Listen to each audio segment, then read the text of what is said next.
Hello, Internet. Thank you for joining me for Dashing Nerd's recap of Life is Strange, Episode 2. This is only Episode 2 of 5, so if you missed number 1, check the video out right here. Episode 2 is titled Out of Time. G-Game, is that because Max uses her powers to waste all of it? Meet Kate Marsh, a model student whose reputation is collapsing under the weight of her own hairstyle. That updo, though. The plastics are targeting Kate because of a video of her going viral. We don't get to see the footage, but from the way everyone at Blackwell is talking about it, we don't need to. Don't be shy. I think it's awesome you set a tongue record on video. You're going to be sorry someday. Oh, boo-hoo. I'm sorry you're a viral slut. I'm sure she had fun. Looks like it. Is that the link to Kate's video? Damn, Victoria is so fucking mean. Yes, the bullies were organized enough to buy out domain name. Facebook was not sufficient for this? Screw you, social medias. Kate's having a hard enough time with the bullies, but on top of that, receives some angry correspondence from her mum. Catherine Marsh! How dare you go to a Vortex Club party? You have brought shame to our entire family! Your father is facing inspection by the Pope! Cold. But don't worry guys, Max is on the case. Tell me about the video and maybe I can help. Basically, I went to one Vortex Club party and ended up making out with a bunch of people. And I have no memory of it. All I recall is driving for a long time. And I woke up in a room. I thought it was a hospital because it was so white and bright. Go on. I'm listening. Somebody was talking to me in a soft voice. I thought it was a doctor until I heard Nathan. Darn those rich people. The player can advise Kate to report Nathan, or The police coming straight from the underground. So that's your answer? remember kids, everyone can be bribed. Max agrees to investigate Nathan, but soon after, Chloe pulls her away from the dormitory. Remember Chloe, the worst influence ever? She demands to meet up with Max at a new game location, the Two Whales Diner, where Joyce, Chloe's mom, works. In the diner, Max and Joyce reminisce about the good old days before the car accident that killed Chloe's dad. Joyce, I am so sorry about William. I have great memories of him. I'm glad, Max. That was his gift to us. Wonderful memories. Even if Chloe doesn't understand yet. I'm sorry, game, but no personal tragedy could make me appreciate Chloe's search for identity. Nobody's in trouble over a doobie, Max. When Chloe finally shows up, we Speak waste of the the devil. remaining time playing What Have I Got in My Pocket? As if this game wasn't cringeworthy enough, one mistake in the conversation sends you all the way back to the beginning. It is pure torture. Amazeballs. I cannot emphasize enough how much I want to stab Chloe after this next scene.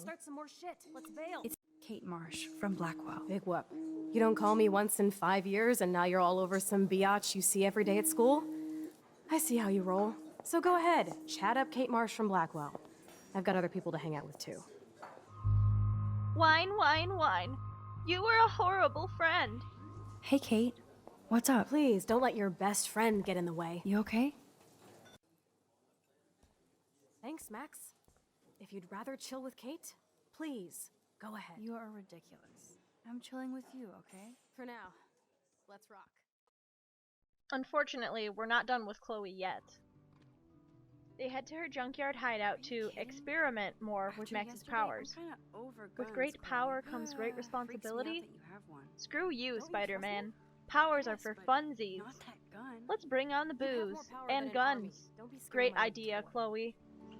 Beer and guns? Nice combo. Let's see what happens when you shoot the gas tank. Step back, gas tank go boom.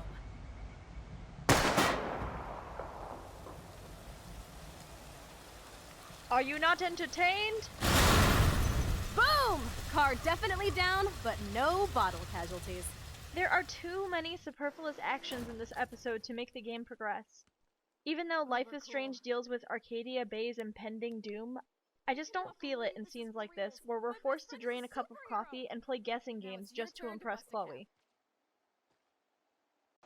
Oh, boo-hoo, Max is afraid. I know you can handle this, and I'm here to guide you. And Max is just beginning to scratch the surface on how much trouble Chloe is. She goads Max into using her powers to the point of fainting, gets them threatened by a local drug dealer, and almost gets squashed by a train immediately after because, hey, laying on train tracks is a fantastic idea. If Life is Strange truly wanted us to face the consequences of our actions, it should have let failure be an option here. What's that noise? The train. Oh shit. After using up her stamina on Chloe's antics, Max returns to the dormitory to find Kate Marsh seconds away from throwing herself off of the rooftop. Worn out, Max barely musters the strength to freeze time enough to reach her. What are you doing here, Max? Stop! Don't come near me! Not now. It won't work. I don't have any power. Now I have to do this by myself.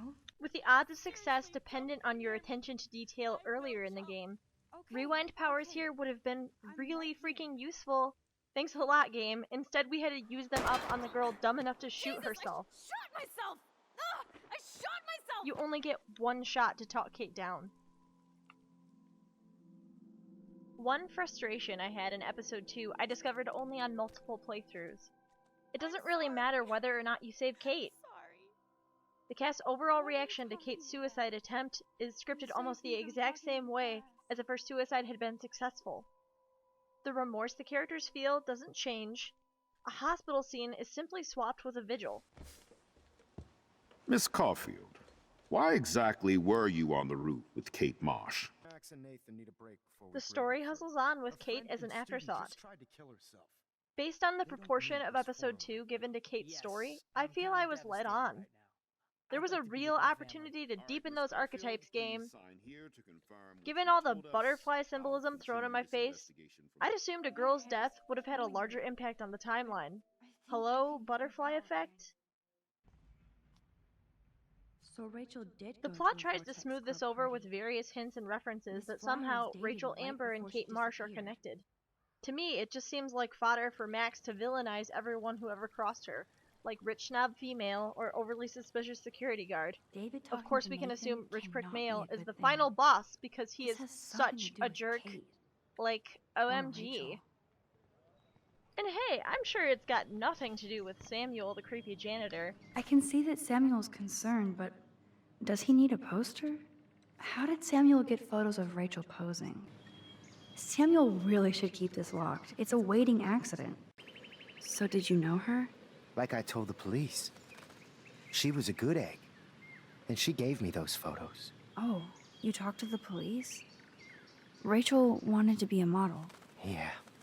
She gave out headshots like squirrels chasing food. Keep on prying, Max. Sounds like you have a lot of time on your hands. Come on. Any rational human being would investigate him a little further. But let's not dwell on that for too long because, ooh, another anomaly. A solar eclipse. Plenty of mysteries lie ahead, and by Neptune's beard, I hope that episode 3 has some answers. Join Dashing Nerds for the next recap, and please leave a like or comment below. Seriously, it's like internet currency. Thanks for watching! I gotta deliver a load of breakfast to my stomach. Over and out. Pardon-moi, but you're in my eyesight. Isn't everything in here within eyesight? Did you catch any big ones today? If by big you mean none, then sure. I caught a lot of big ones today. Now let me mourn over my eggs. Hello there to you! Such a beautiful day, eh? Oh yeah, it's gonna be a super day. Enjoy your breakfast, eh? Has the town changed much? By Neptune's beard it has. Never forget that old fishermen never die. We just smell that way.